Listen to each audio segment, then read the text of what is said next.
আল্লাহর দিনকে মেনে নাও, আমাকে আখরি পয়গম্বর বলে মেনে নাও। বাদশা রেগে অগ্নি শর্মা হয়ে গেল। এত বড় আস্পর্ধা, সে মক্কার মদিনার মাটিতে ছাগল চড়িয়েছে, তার অক্ষর নাই পেটে, আর আমার মতো একজন বাদশাকে বলেছে নাকি আমাকে তার কথা মেনে চলতে হবে। এটা আমি কোনোদিন মানতে পারি না। প্রহরী, এক কাজ করো, এদেরকে বেড়ি পড়াওয়ার শেকল দিয়ে বাঁধো, জেলখানায় এদেরকে ভরে দাও। মোহরি পরোয়ানা লেখা, সূর্য অস্তে এদের, সূর্য ডুবার পরে পরেই এদেরকে কতল শুরু করে দেওয়া হবে।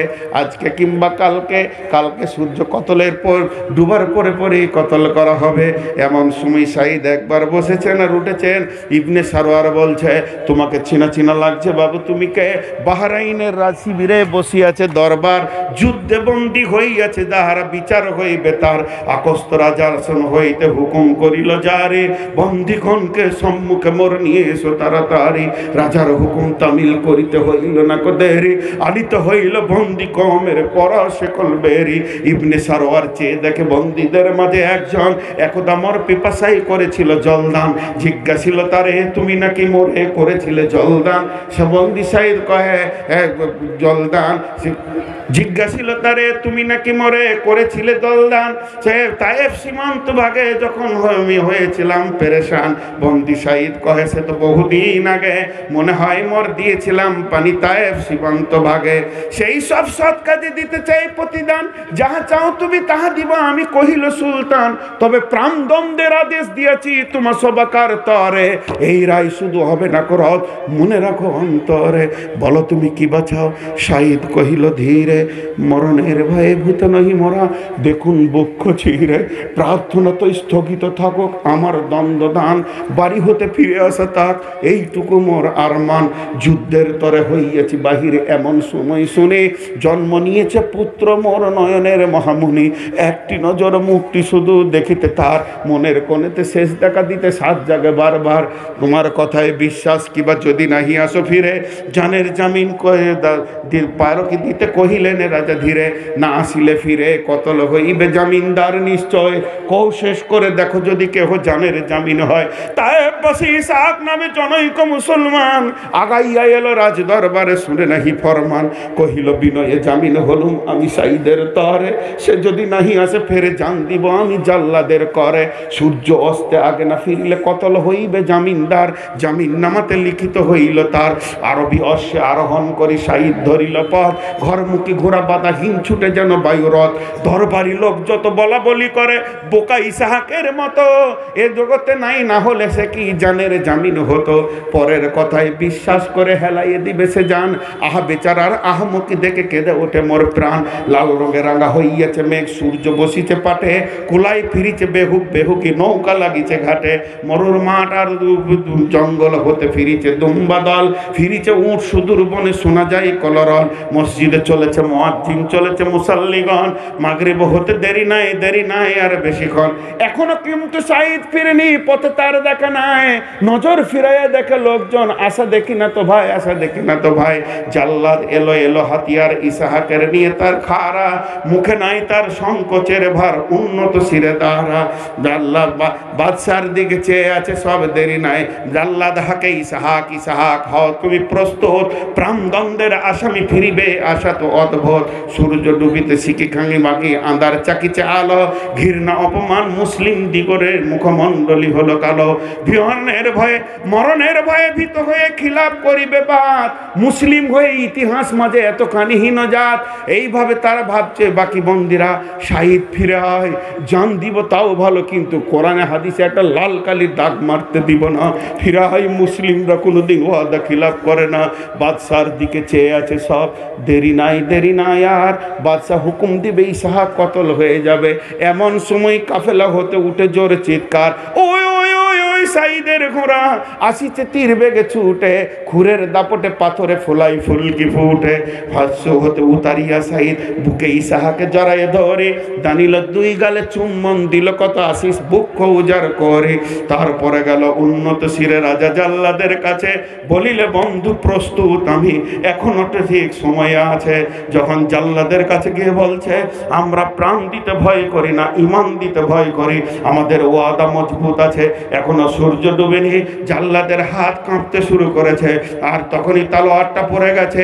জাল্লাদ হাকে সারোয়ার, তোমারে কঠিন হস্তে সাঈদ কতল হবে না, আমি পারবো না, সাঈদকে কাটতে পারবো না, আমার চাকরি চলে যাক, ডিউটি চলে যাক, এত বড় মহামানব কাটার ক্ষমতা আমাদের নাই। যাদের ওয়াদা এত মজবুত, যারা জান দিতে ভয় করে না, ইসলামকে সত্যকে প্রতিষ্ঠিত করতে যারা ভয় করে না, তাদের জন্য আমি জান দিতে পারবো না।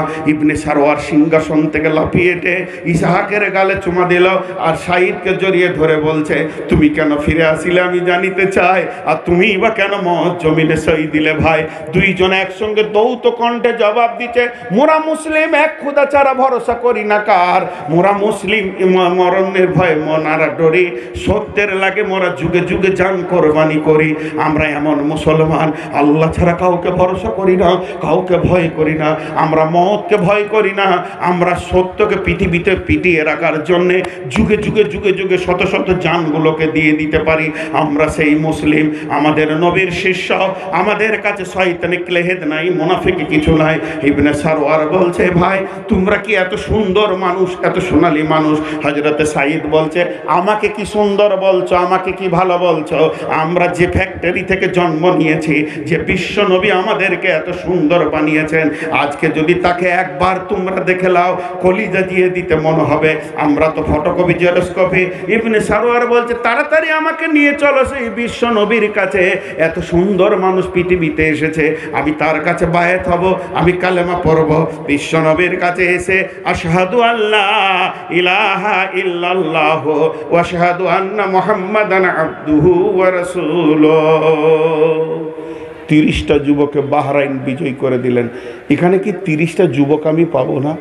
একবার উঠে দাঁড়ান তো, 5000 করে দেবেন। আমি 20,000 10,000 বলিনি, যারা সেক্রেটারি 5000 30টা যুবক একবার এইটাকে প্রতিষ্ঠিত করার জন্য। জি 20,000। আচ্ছা এটা আমি বলছি, জি মাশাআল্লাহ। কত আছে? হ্যাঁ 20,000। তো 20,000 দিলেন মাশাআল্লাহ। কি নাম? রমিদুল্লাহ। মাশাআল্লাহ, বসেন। আর এটা 2000। জি আচ্ছা ঠিক আছে, মাশাআল্লাহ, ঠিক আছে। দাঁড়ান, আমি বলছি কি 10,000 20,000 50,000 যারা আছেন অবশ্যই থাকবেন। আমি জানি প্রতিটি মাসে 50 60,000 1000 দেনাওয়ালা লোক আছে, বসেন। তো যারা 20,000, এটা কত আছে? 1 লাখ। তো আবার 10 কেন কম দিলেন? 40,159 টাকা আছে। আচ্ছা আবার 10 কেন কম দেওয়া হলো? এটা কোন ধরনের ব্যবসা? কেউ যদি বলি দেয় যে নূর মোহাম্মদ 10,000 চুরি করেছে, ওরা ঠিকাদার তো, ওই মানে ওর আন্ডারে যারা কাজ করে। আচ্ছা বেশ, এটা পরে, এইটা পড়তে গেলে এই দিকটা মার খাবে, আপনারা বুঝেন কম। তো এখানে 40,000 আছে, 40,000 প্লাস আছে 20-50,000। আমি যুবক দেখতে চাইছি। 30টা উঠে দাঁড়ান তো। 30টা 10,000 কে? আব্দুল্লাহ কে? আপনি? হ্যাঁ দাদা, মাশাআল্লাহ। আর কে আছেন? 20,000 50,000 একটা বলেন তো, 50,000। আর আমি কিন্তু 30টা যুবক দেখবো, ওটা ছাড়বো না। জি 50,000 একজন বলেন দেখি, কেউ আছেন? মাদ্রাসা কি এখানে সাদে বাড়ছে গো? জি কেউ আছেন 50 দেনেওয়ালা? 50 কিলো মাখাই আর বলেন আল্লাহর গোলাম। 5,000 করে 30 জন উঠে দাঁড়ান। এগুলো স্পেশাল কোটা, আমি বুঝি প্রতি জালসাতে স্পেশাল কোটা থাকে। আমার গ্রামে এরকম আছে, 1 জন 2 জন 3 লাখ 1 লাখ 2 লাখ দিয়েই দেয়, কিন্তু স্পেশাল কোটা এগুলো। আমি যে ঘটনা আপনাদের সামনে শোনালাম, আমি 30টা যুবক দেখতে চাইছি। 30টা যুবক উঠে দাঁড়ান এলাকার, যে আমরা আমাদের জীবনে যত কষ্ট হয় মেহনত করেও 5,000 টাকা দিব। 30টা যুবক, এগুলো ওই 30-এর মধ্যে আমি ভরছি না, এগুলো এই মাদ্রাসার স্পেশাল কোটা, এরা বছর বছর দেবে ইনশাআল্লাহ। কেউ আছেন আল্লাহর গোলাম? এটা কত আছে? 5,000 আমি দিলাম। মাশাআল্লাহ। বলেন যুবকের দল, দুর্গমগিরি কান্তর মরু দুস্তুর পারাবার, লঙ্ঘিত হবে রাত্রিতে যাত্রীরা হুঁশিয়ার, ভুলিতেছে দল দুলিতেছে তরি, ভুলিতেছে মাঝি পথ, কে আছো নও জোয়ান হও আগোয়ান, হাঁকিছে ভবিষ্যৎ। উঠো আল্লাহর বান্দা, জাগেন একবার জাগেন। কেউ আছেন আল্লাহর গোলাম? আল্লাহর গোলাম কেউ আছেন? 5,000 দেনওয়ালা একটা নাম আসুক, আস্তে আস্তে 30টা হবে, এটা আমার বিশ্বাস। একটা নাম দিয়ে শুরু হোক। কেউ আছেন আল্লাহর গোলাম?